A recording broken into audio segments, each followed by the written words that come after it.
저희가 이어서 누가복음 강해를 계속 지나가도록 하겠습니다. 누가복음 7장 20절부터 37절 말씀을 가지고 오늘 제목을 하나님의 나라를 기다리고 계십니까?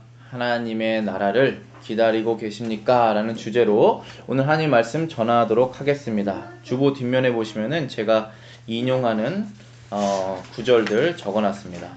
요즘에 우리가 뉴스를 보거나 우리가 사는 지역 신문을 봐도 많은 사건 사고들이 있고 점점 더 나라와 나라 간의 텐션도 많아지고 특히나 미국과 우리 한국의 안팎으로 굉장히 시끄러운 때다, 그렇게 생각이 듭니다.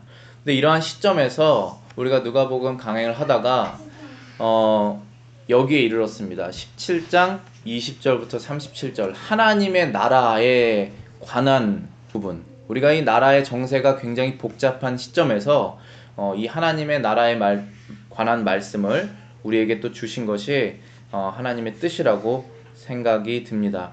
이 짧은 설교 시간 안에 21절부터 37절에 있는 내용이 굉장히 많죠. 이 하나님의 나라라는 것은 그 하나님의 나라라는 그 단어 자체를 설명하는 것도 아주 복잡하고 까다로운 일일 것입니다. 그러나 우리가 오늘 하나님의 은혜 가운데서 이 말씀 안에서 우리가 얻을 수 있는 것들을 몇 가지 제가 짚어보도록 준비를 해봤습니다. 먼저 첫 번째, 예수님의 말씀을 통해서 우리가 하나님의 나라가 어떤 것인가 알 수 있는 부분 중에 하나는 육신의 눈으로는 볼 수 없다고 말씀하셨습니다. 지금 20절 말씀을 한번 보시겠습니다. 20절 말씀에는 바리새인들이 예수님께 이렇게 물어보는 것입니다. 바리새인들이 하나님의 나라가 어느 때에 임하니까 물었습니다. 하나님의 나라가 언제 이 땅에 오는 것이냐라고 말한 것입니다. 그때 예수님께서 하나님의 나라는 이때 온다라고 그 때를 말씀하시지 않고 볼 수 있게 임하는 것이 아니다 라는 말씀을 하셨습니다. 언제 옵니까? 했더니 볼 수 있는 것이 아니다 라고 말씀하셨습니다. 이렇게 말씀하신 이유가 무엇일까요? 하나님의 나라는 실존하는 어떤 형태가 없다라고 말씀하신 것이 아닙니다. 볼 수 없다라고 하면 형태가 없는 것이 볼 수 없는 것이지 않습니까? 우리가 지금 6이 있고 0이 있는데 저는 여러분들 안에 있는 0을 제 눈으로 볼 수가 없습니다. 그렇죠? 여러분의 6은 볼 수 있지만, 그렇지만 저는 여러분의 0을 볼 수 없습니다. 그런 것처럼 0은 형태가 없는 것이지 않습니까? 그런데 지금 예수님께서는 하나님의 나라는 형태가 없다라고 말씀하시는 것은 아닙니다. 왜냐하면 성경에서 하나님의 나라는 형태가 있고 어떠한 모양이다라고 잘 설명해 주시기 때문입니다. 우리가 오늘 성경 봉독할 때 요한계시록 21장을 읽었습니다. 거기에 하나님의 나라는 이러한 형태고 이러한 모습이라는 것을 저희가 오늘 확인했습니다. 거기에 나온 내용들을 정리해 보면은 신부가 남편을 위하여 단장한 것 같더라 라고, 그 성의 빛이 지극히 귀한 보석 같다 라고도 얘기했고, 크고 높은 성곽이 있는데 거기엔 12문이 있다. 남쪽에 북쪽에 동쪽에 서쪽에 3개씩 있더라. 그리고 그 문에 12사도의 이름이 적혀 있더라 라고도 얘기했습니다. 또 모양도 얘기했습니다. 모양은 네모 반듯하다라고 그랬습니다. 높이와 길이와 넓이가 같은 정육명체다라고 말씀하셨습니다. 성곽은 벽옥이고 성은 정금이고 맑은 유리 같다라고도 표현하셨습니다. 성곽의 기초는 다양한 보석이다라고 말씀하셨고, 그 성에는, 하나님의 나라에는 밤이 없고 낮만 있다고 하셨습니다. 왜냐하면 예수님이 빛을 내시기 때문에 거기엔 밤이 없다라고 말씀하셨습니다. 지금 우리가 예수님의 증거, 세례 요한의 증거를 통하여서 하나님의 나라는 형태가 있고 이러한 곳이다라는 것을 우리가 분명히 알게 된 것입니다. 그런데 지금 바리새인들에게는 하나님의 나라는 볼 수 있게 임하는 것이 아니다 라고 말씀하셨습니다. 먼저 그 이유는 무엇이냐면, 제가 생각하기에는 바리새인들은 언제 하나님의 나라가 옵니까? 라고 물어봤을 때 그들이 생각하는 하나님의 나라는 예수님이 생각하시는, 예수님이 이 땅에 가지고 오실 하나님의 나라와는 다른 하나님의 나라입니다. 그들은 지금 이스라엘 그 땅, 약속의 땅에 하나님의 통치가 이루어지는 것, 정치적으로, 경제적으로, 사회적으로 유대인들이 그 로마 정권 아래에서 해방되는 그러한 육적인 나라를 바라보고 그때가 언제 오느냐라고 물어봤기 때문에 전혀 다른 얘기를 하고 있는 것입니다. 그리고 하나님의 때가, 예수님이 말씀하신 그 하나님의 때가 진짜로 언제 오는지는 예수님도 모르신다라고 말씀하셨습니다. 마태복음 24장에 36절에 그러나 그 날과 그때는 아무도 모르나니 하늘의 천사들도 아들도 모르고 오직 아버지만 아시느니라. 아버지와 아들은 하나이시지만 이 부분은 아들도 모르신다라고 말씀하셨습니다. 그래서 그 때를 말씀해 주실 수가 없습니다.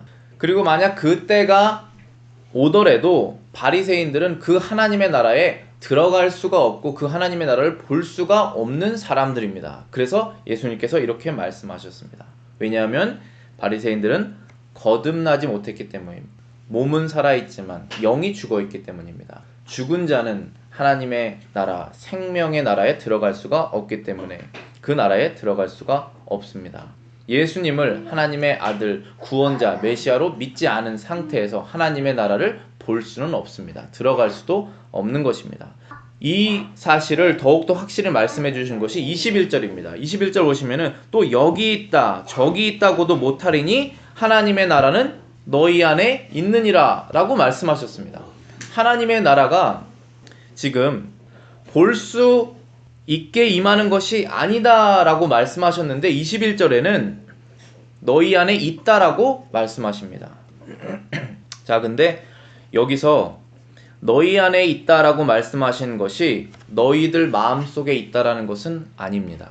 그렇게 쉽게 저도 해석을 해보려고 했는데 그렇게 되지 않았습니다. 왜냐하면 지금 바리새인들에게 말하고 있기 때문에 바리새인들의 마음, 그 거듭나지 않고 생명이 없는 상태의 마음에는 하나님의 나라가 들어갈 수가 없습니다. 하나님의 성령이 없으시기 때문에. 그래서 바리새인들에게 너희들 마음속에 하나님의 나라가 있다라고 말씀하실 수가 없습니다.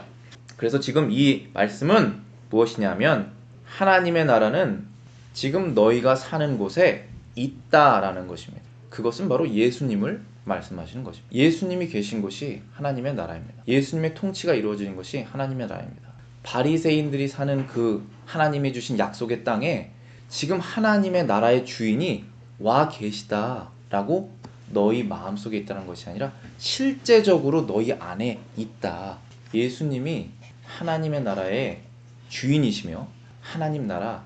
그런데 바리새인들은 눈앞에 예수님을 두고 하나님의 나라가 언제 오냐고 물어본 것입니다. 그래서 마지막에 실제적으로 하나님의 나라가 우리가 요한계시록에서 읽은 것처럼 도래해도 그것이 내려와도 바리새인들은 못 볼 것이다 라고 말씀하셨습니다. 왜냐? 실제적인 예수님이 눈앞에 있는데 어디 있냐라고 물어보기 때문에. 천국은 믿음으로 들어갑니다. 우리가 지금 이 땅에 사는데 천국이 어디 있느냐 라고 했을 때는 그리스도인들의 가정, 그리스도인들이 모여있는 이 교회. 너무나 우리가 죄가 많죠. 너무나 우리가 자기 자신 싫을 때 많죠. 그러나 하나님께서 보시기에 거기가 하나님의 나라라는 것입니다. 그럼 이 세상 사람들이 천국을 맛볼 수 있는 가장 근접한 곳이 어디냐? 바로 지금 이 예배 드리는 자리입니다. 하나님의 영이 임하셔서 하나님 말씀을 전하는 곳. 우리 서로 봤을 때는 전혀 천국, 천사 상상이 안 가죠. 그러나 그것이 맞다라는 것입니다. 예수 그리스도께서 우리의 죄를 씻어주셨다는 그 믿음으로 하나님의 나라에 들어가게 됩니다. 그리고 22절에 이제 예수님께서 바리새인들에게 말하는 것을 끝내시고 제자들에게 이런 말씀을 하십니다. 또 제자들에게 이르시되 때가 이르리니 너희가 인자의 날 하루를 보고자 하되 보지 못하리라 또 말씀하십니다. 제자들에게, 이번에는 제자들에게 말씀하시는 것인데 그 때가 있다. 그 때가 올 것이다. 그런데 인자의 날 하루를 너희가 보고 싶어 하겠지만 볼 수 없을 것이다 라고 제자들에게 이렇게 말씀하시는 이유는 제자들이 거듭났지만 그때가 되면 분명히 천국에 들어갈 것이지만 그들은 그때가 오기 전에 다 죽을 것이지 않을 것입니다. 그래서 실제적인 그때가 되기 전에 제자들은 다 죽을 것이다 라고 말씀하신 것입니다. 그래서 이 때와 이 바리새인에게 얘기하는 그 때와 제자들에게 얘기하는 때가 같지만 그 내용이 지금 다른 내용을 말씀하시고 계신 것입니다. 우리가 첫 번째 확인했던 내용은 하나님의 나라는 육신의 눈으로 볼 수 없다라는 것을 확인해 봤습니다. 그러나 두 번째 우리 확인할 내용은 그렇지만 하나님의 나라는 숨겨져 있지 않습니다. 하나님의 나라는 볼 수 있게 임하는 것은 아니지만 바리새인들이 그렇게 말씀하셨지만 숨겨져 있지 않습니다. 왜냐하면 예수님의 복음은 전 세계로 퍼져나가고 예수님의 교회는 밝으면 밝을수록 생기고 어둠이 있는 곳일수록 밝게 드러나기 때문에 하나님의 나라는 숨겨져 있지가 않습니다. 23절 보시면은 사람이 너희에게 말하되 보라 저기 있다 보라 여기 있다 하리라 그러나 너희는 가지도 말고 쫓지도 말라 라고 말씀하셨습니다. 예수님께서 다시 오실 때는 혼란스럽게 오시지 않습니다. 예수님은 질서의 하나님이십니다. 그래서 혼란스럽게 오시지 않습니다. 마태복음 24장 26절 보시면은 그때에 인자의 징조가 하늘에서 보이겠고 그때에 땅의 모든 족속들이 통곡하며 그들이 인자가 구름을 타고 능력과 큰 영광으로 오는 것을 보리라 하셨습니다. 예수님께서 다시 오실 때에 징조가 있겠고 땅의 모든 족속들이 통곡을 할 것이며 인자가 구름을 타고 능력과 큰 영광으로 오는 것을 볼 것이다 라고 말씀하셨습니다. 숨겨서 오시는 것이 아닙니다. 이게 어떻게 가능한지는 저도 잘 모르겠지만 전 세계에 있는 모든 족속이 한 번에 볼 수 있다라고 말씀하셨습니다. 그래서 여기 있다 저기 있다 할 이유 없다라는 것입니다. 저는 이 말씀이 초월적인 말씀이라고 생각합니다. 지금 우리가 해를 보면 지구의 반반구는 보고 나머지 반반구는 보지 못하지 않습니까? 그런데 그때는 어떤 변화가 있어서 모든 족속이 한 번에 예수님이 내려오신 것을 볼 수 있게 되겠다라고 생각을 합니다. 왜냐하면 이때가 새하늘과 새 땅의 약속이 함께 포함되어 있기 때문입니다. 그래서 예수님이 오실 때는 누군가가 여기 있다 저기 있다 할 이유가 없다라고 하신 것입니다. 그런데 그렇게 분명하게 오시는데 왜 이런 경고를 하시느냐 하면 그때 되면 많은 속임수들이 일어날 것이기 때문에 그렇습니다. 그래서 마태복음 24장 24절 26절 보시면 거짓 그리스도들과 거짓 선지자들이 일어나 큰 표적과 기사를 보여 할 수만 있으면 택하신 자들도 미혹하리라. 보라 내가 너희에게 미리 말하였노라 말씀하셨습니다. 거짓 선지자, 거짓 그리스도인들이 여기저기서 일어나서 큰 표적들을 능력에 있는 것들을 막 해나가면 사람들이 여기저기 이것인가 저것인가 왔다 갔다 할 것이다. 분명히 그것이 있을 것이고 내가 미리 말하였다 라고 말씀하신 것입니다. 그래서 우리가 붙잡아야 될 것은 무엇이냐면 현상이 아니라 말씀입니다. 예수님이 말씀하신 그 미리 약속한 약속을 붙잡아야 우리가 흔들리지가 않습니다. 24절 말씀 보시면은 번개가 하늘 아래 이편에서 번뜩하여 하늘 아래 저편까지 비침같이 인자도 자기 날에 그러하리라 라고 말씀하셨습니다. 하나님의 백성이 어느 곳에 있든지 한 번에 예수님을 볼 수 있을 것이다. 천하 만국 사람들이 예수님을 단번에 알 수 있을 것이다 말씀하셨습니다. 25절에는 그러나 그가 먼저 많은 고난을 받으며 이 세대에 버린 바 되어야 할지니라 라고 예수님의 고난받으실 것을 또 미리 말씀하셨습니다. 이 사실도 숨겨져 있지 않습니다. 예수님께서 십자가에 죽으신 사실도 공개적이며 그 죽으신 내용이 무엇인 것도 공개적입니다. 그래서 기독교는 하나님은 아무것도 숨겨져 있지가 않습니다. 성경에서는 비밀이라는 단어를 가끔 쓰는데 이것은 참 비밀이다. 그렇지만 그 비밀이 secret이라는 뜻이 전혀 아니고 mystery라는 뜻입니다. 비밀스럽다라고 하면 숨겨져 있다라는 것이 아니라 이해하기 어렵다라는 말씀입니다. 그래서 성경은 하나님은 모든 것이 다 드러나 있지만 그것이 육신의 이해로 하려면 미스테리다라는 말씀입니다. 그래서 하나님의 말씀은 아무것도 숨겨져 있는 것이 없습니다. 그래서 혼란스럽지 않습니다. 마태복음 26장 55절에는 그때 예수께서 무리에게 말씀하시되 너희가 강도를 잡는 것 같이 칼과 몽치를 가지고 나를 잡으러 나왔느냐? 내가 날마다 성전에 앉아 가르쳤을 때 너희가 나를 잡지 아니하였도다. 예수님께서 지금 성전에서 가르치신 내용이 대속 사역을 하시기 위해서 오셨다, 하나님의 아들이 오셨다라는 그 말씀을 계속적으로 공개적으로 가르치셨다는 것입니다. 비밀스럽게 가르친 적이 없습니다. 근데 그때는 잡지 않고 이렇게 밤에 몰래 나를 잡으러 왔느냐? 너희들이 숨기는 자들이고 나는 모든 것을 밝히 드러나는 말씀하신 것입니다. 이 약속은 인류에게 모두 선포된 약속입니다. 창세기 3장 15절에는 내가 너로 여자와 원수가 되게 하고 네 후손도 여자의 후손과 원수가 되게 하리니 여자의 후손은 내 머리를 상하게 할 것이요 너는 그의 발꿈치를 상하게 할 것이라 라고 말씀하셨습니다. 지금 이 얘기는 누구에게 하시는 것이냐면 마귀에게 하시는 것인데 아담과 하와가 그 옆에서 이 말씀을 들었습니다.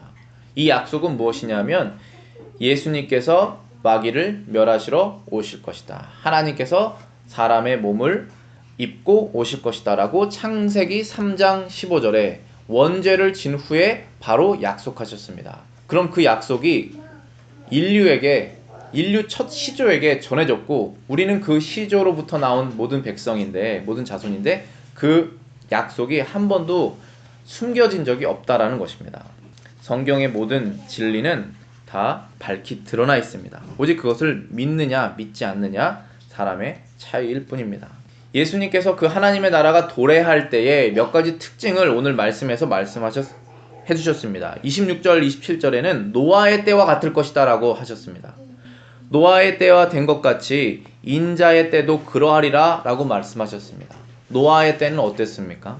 자, 27절에 노아가 방주에 들어가던 날까지 사람들이 먹고 마시고 장가들고 시집가더니 홍수가 나서 저희를 다 멸하였으며 라고 하셨습니다. 노아의 때를 정리를 하자면은 저는 무지함 같습니다. 근데 노아의 때가 그 악행이 폭력이 관영하였다, 전 세계에 퍼져 있었다 라고 표현하셨습니다. 그래서 사람들이 굉장히 폭력적이고 하나님이 없이 전 세계 사람들이 살았다는 것입니다. 그런데 그 사람들이 악한 것은 분명하지만 왜 무지한 시대라고 제가 표현을 하고 싶냐 하면 그들은 비를 한 번도 보지 못했기 때문에, 비라는 것을 한 번도 경험을 하지 못한 상태에서 노아가 방주를 만들고 있는데 비가 올 것이라고 하니까 모르는 것입니다. 그래서 모르기 때문에 악하기 때문에 또 모르겠죠. 그래서 무지함의 시대가 아닌가. 하나님의 심판이 있다라고 말을 해도 초월적인 것은 이제 없다라고 생각하기 때문에 무지해지는 것이지. 지금 이 세대도 똑같습니다. 점점 우리의 사상이 개발이 되고 과학이 발전하면서 영은 없고 육만 있는 것처럼 생각하지 않습니까? 우리가 동물의 한 종류라고 생각하지 않습니까? 사람의 존엄성은 동물과 별반 다름이 없다고 생각하는 시대에 와 있지 않습니까? 그것은 무지한 것입니다. 그 무지함으로 악해지는 것입니다. 노아는 그 배를 지었던 시기가 거의 100년쯤 됐다고 합니다. 그 100년이 넘는 세월 동안 노아가 복음을 선포하였고 노아가 배를 짓는 그것이 바로 복음 선포 과정이 되는 것이지만 사람들은 그걸 보고도 전혀 어떤 것을 깨닫지 못하여서 결국은 심판을 받게 되었어요. 인자가 오실 때 그렇게 되리라 라고 말씀하셨어요. 그때 살아남은 자가 오직 8명 뿐입니다. 그들이 한 것이 무엇이냐면 먹고 마시고 장가들고 시집갔다 라고 말씀하셨어요. 이거 나쁜 거 아닙니다. 우리가 생활하는 것은 죄가 아닙니다. 그러나 사람이 얼마나 비참한 존재이냐면 선한 일을 죄로 만드는 사람들입니다. 하나님이 선하게 지은 것을 하나님이 없이 행동하기 때문에 또 만들어 버리는 것입니다. 하나님의 존재도 신경 쓰지 않고 하나님의 심판도 없다라고 하면서 자신의 생활에 열심을 가지고 하는 것이 죄라는 말씀입니다. 그들은 심판을 받게 될 것입니다. 두 번째, 예수님이 오실 때는 어떠한 시대가 될 것이냐 하면 소돔과 같은 시대라고 하셨습니다. 28절 보시면은 또 롯의 때와 같으리니 사람이 먹고 마시고 사고 팔고 심고 집을 짓더니 롯이 소돔에서 나가던 날에 하늘로서 불과 유황이 비오듯 하여 저희를 멸하였느니라 라고 말씀하셨습니다. 자, 노아의 때가 무지함으로 상징이 된다면은 제 생각엔 이 소돔의 때는 악한 시대입니다. 그래서 그들이 몰라서 안 하는 것이 아니라 다 알지만 상관없다라는 것입니다. 이 세대는 악한 시대고 음란했고 심지어 무소노론, 작거나 크거나 나이가 많거나 적거나 동성애를 하려고 했었다라는 구절도 있지 않습니까? 그래서 롯이 그것은 잘못됐다라고 말했더니 어떻게 합니까? 롯을 죽이려고 합니다. 그 사람이 죽으면 그것을 잘못됐다라고 말하는 사람이 없어지기 때문에.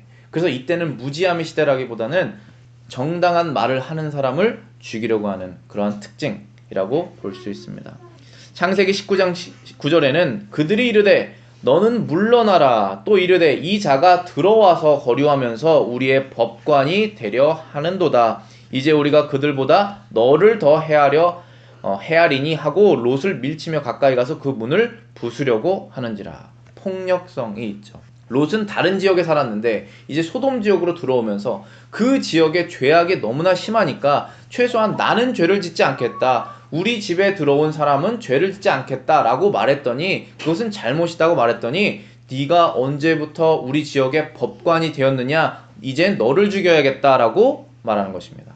그러한 시대가 되면 예수님이 오신다는 것입니다. 예수님이 오실 때 그러한 시대가 30절 말씀에 인자에 나타나는 날에도 이러하리라 라고 제자들에게 미리 말씀해 줍니다. 그래서 우리는 이러한 시대가 됐을 때 전혀 놀랄 일이 없습니다. 그리고 예수님께서 하나님의 나라에 들어가는 그 제자들과 또 우리에게 하시는 말씀이, 하나님의 나라에 들어가는 사람들은 이러한 자세를 가져야 된다라는 교훈을 몇 가지 주셨습니다. 33절 말씀해 보시면은 무릇 자기 목숨을 보존하고자 하는 자는 잃을 것이요 잃는 자는 살리리라. 자기 목숨이라는 것은 우리에게 주어진 생명이고, 그 생명은 우리가 지금 70년 80년 사는 이 삶을 말하는 것이죠.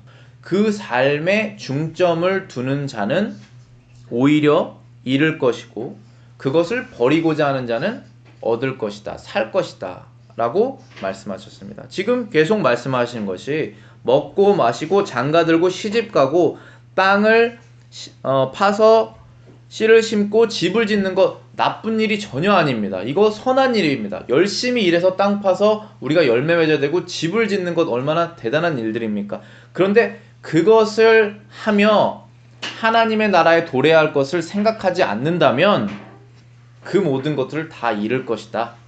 영원한 생명이 없을 것이다.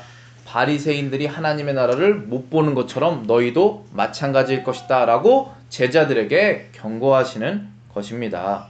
그래서 우리의 시선이 하나님의 나라, 그 킹덤 오브 갓에 계속 초점이 가 있어야 된다는 것입니다. 34절 35절에 내가 너희에게 이르노니 그 밤에 두 남자가 한 자리에 누워있음에 하나는 데려감을 당하고 하나는 버려둠을 당할 것이요 두 여자가 함께 매를 갈고 있음에 하나는 데려감을 당하고 하나는 버려둠을 당할 것이다.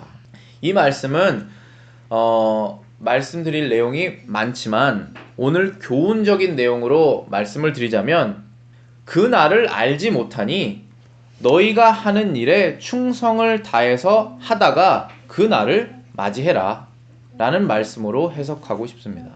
매를 갈면 밭을 가는 사람은 밭을 갈고 자기 일이 무엇인지 그것을 계속적으로 그 자리에서 하다가 하나님의 때를 맞이해라. 그러나 그것이 시집가고 장가가고 사고 팔고 심고 집을 짓는 일이라고 할지라도 그것을 하면서 자기의 마음을 하나님의 나라에 두라라는 것입니다. 그리고 하나님의 때를 맞이해라. 왜냐하면 심판이 있을 것이기 때문에. 37절 말씀에 이렇게 말씀하십니다. 저희가 대답하여 가로되 주여 어디 오니이까? 어디에 그런 심판이 올 것입니까? 가라사대 죽음이 있는 곳에는 독수리가 모이느니라 라고 말씀하셨습니다. 이 말씀을 가지고 제가 주석서를 찾아봤더니 두 가지 해석이 있습니다. 하나는 심판에 포커스되어 있는 점이 있고, 또 반면에 하나님의 백성을 모으는 데에 포커스가 있는데, 첫 번째 심판의 포커스를 두고 해석을 한 주석서들은 죽음이 있는 곳, 생명이 없고 죽어있는 시체에 독수리가 모여드는 것이 당연하듯이 하나님의 심판은 생명이 없는 자들 모든 곳에 전 세계적으로 심판이 있을 것이다. 마치 노아의 홍수가 지역적인 홍수가 아니라 전 세계적인 홍수여서 지구 전체의 형태가 바뀌고 오직 8명만 살아남은 것처럼 하나님의 심판은 전 세계적인 심판일 것이다 라고 말씀하시는 심판의 포커스를 두고 해석할 수 있습니다.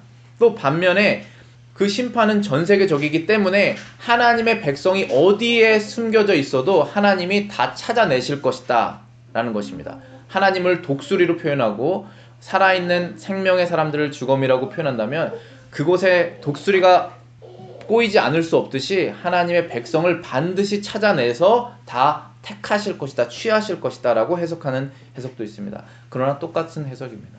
하나님의 복음이 선포되는 것에는 생명과 심판이 동시에 그 메시지가 선포되는 것이듯이 이 말씀도 그렇게 해석하면 오늘 말씀을 마치면서 이 하나님의 나라라는 것은 너무나 광대해서 우리가 측량할 수 없지만 오늘 이 말씀을 통해서 우리가 얻어가야 될 것은 세상에 미련을 두지 말라라는 말씀입니다. 이 세상은 짧고 금방 지나갈 것이기 때문입니다. 그러나 반면에 또 우리에게 주어진 아주 작은 일들이 있을 것인데 그것을 계속적으로 충실하게 해야 된다는 것입니다. 왜냐하면 그때를 모르기 때문에 그때가 오는 순간 충성되이 일하는 하나님의 백성을 하나님이 기뻐하실 겁니다. 그래서 우리가 무슨 일을 하든 간에 천국을 바라보면서 예수님을 바라보면서 심판과 구원을 바라보면서 할 때 착하고 충성된 종이 될 수 있을 것입니다. 저와 여러분 그런 분들 되시기를 바라겠습니다.